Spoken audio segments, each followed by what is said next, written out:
Jejak wayang kulit dalam dakwah Islam Nusantara. Wayang kulit adalah mahakarya besar milik nenek moyang kaum Bumiputra. Wayang laksana simbol kemajuan peradaban. Keberagaman jenis wayang kulit jadi buktinya, dari wayang purwa hingga beber. Cerita, bahasa hingga situasi kisah wayang kerap dianggap sumber kearifan lintas zaman.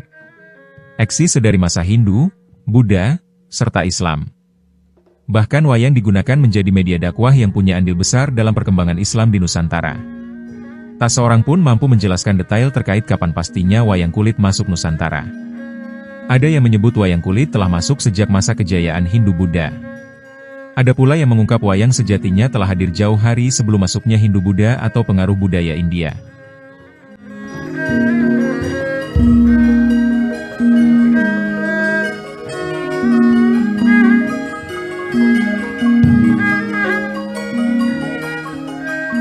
Wayang lalu disandingkan dengan lokal genius lainnya. Beberapa di antaranya adalah gamelan, ilmu irama sajak, batik, pengerjaan logam, sistem mata uang sendiri, teknologi pelayaran, astronomi, persawahan, dan birokrasi pemerintahan yang teratur. Artinya wayang sudah hadir sedari dulu. Oleh tokoh masyarakat Jawa, wayang kulit lalu disisipi cerita Hindu. Tapi mereka tak lupa menguatkan narasi ceritanya dengan tokoh-tokoh Jawa, mulai dari Semar, Bagong, Gareng, Petruk, Bilung dan lainnya. Bukti telah dengan meyakinkan menunjukkan bahwa wayang sudah ada jauh sebelum kedatangan Islam di Indonesia. Kemungkinan bentuk wayang sesuai dengan model penggambaran manusia pada dinding-dinding candi Jawa kuno.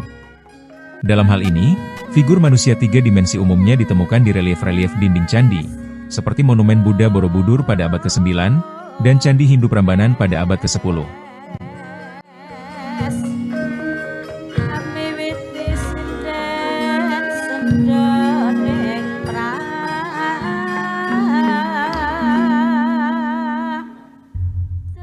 Transformasi bentuk wayang kulit lainnya dapat dilihat dari cerita-cerita wayang yang berkembang.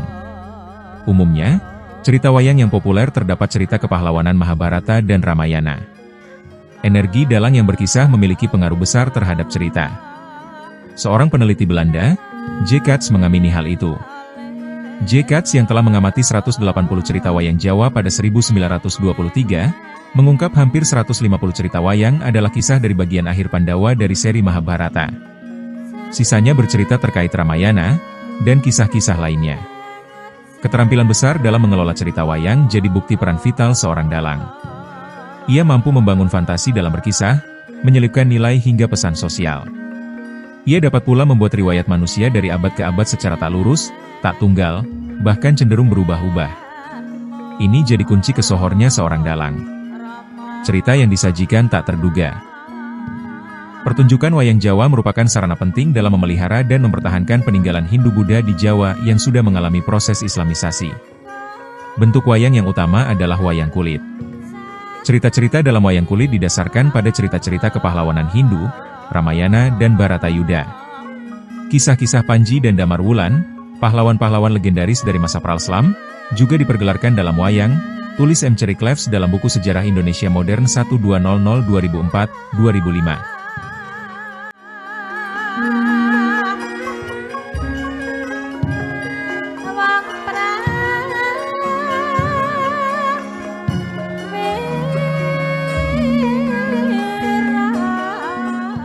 Pada masa kejayaan Islam di Nusantara, eksistensi wayang justru meningkat. Kaum Bumiputra kala itu tak melihat Islam sebagai ancaman. Utamanya penganut agama Hindu, perlahan-lahan budaya Hindu mulai dimasuki oleh unsur Islam. Justru umat Hindu senang bukan main. Tradisinya mulai diadaptasi oleh umat Islam. Wayang kulit, salah satunya. Setelahnya, cerita wayang kulit ikutan berkembang. Cerita wayang kulit yang awalnya dominan budaya Hindu mulai disisipi literatur Islam sebagai inspirasi. Cabolek, Centini, Taju Salatin jadi beberapa contohnya. Dalam deretan kesusastraan itu, unsur-unsur Islam terlihat mulai masuk dalam cerita wayang. Yang paling penting, proses akulturasi budaya itu memberikan bukti kaum Bumiputra sejak dulu telah mengedepankan perihal toleransi agama. Masuknya agama Islam yang dibawa para pedagang dari pesisir pada awalnya tidak dianggap sebagai ancaman. Toleransi tinggi para elit kerajaan menyebabkan lapisan bawah dengan mudah dipengaruhi oleh ajaran Islam. Budaya Hindu semuanya dimasuki unsur Islam, dan umat Hindu dengan senang dan bahkan bangga bahwa budayanya dianggap bisa sejalan dengan Islam. Misalnya, kesenian wayang kulit mulai disisipi cerita-cerita tentang Islam, bahkan kemudian para penvebar Islam terutama Wali Songo, 9 wali, memakai wayang kulit sebagai peraga dakwah.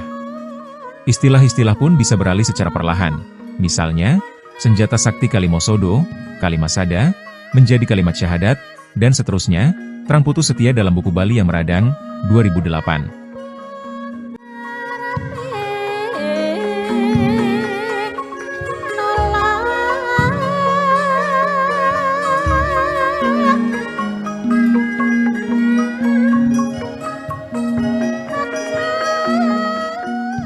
Adalah Sunan Kalijaga dari Wali Songo yang erat menggunakan wayang kulit untuk menyebarkan Islam ke segala penjuru Pulau Jawa. Jasa besar Sunan Kalijaga bagi Islam tak lain karena dirinya melakukan kreasi baru dalam pentas wayang kulit. Kreasi itu dilakukan supaya kesenian wayang cocok dengan selera zaman.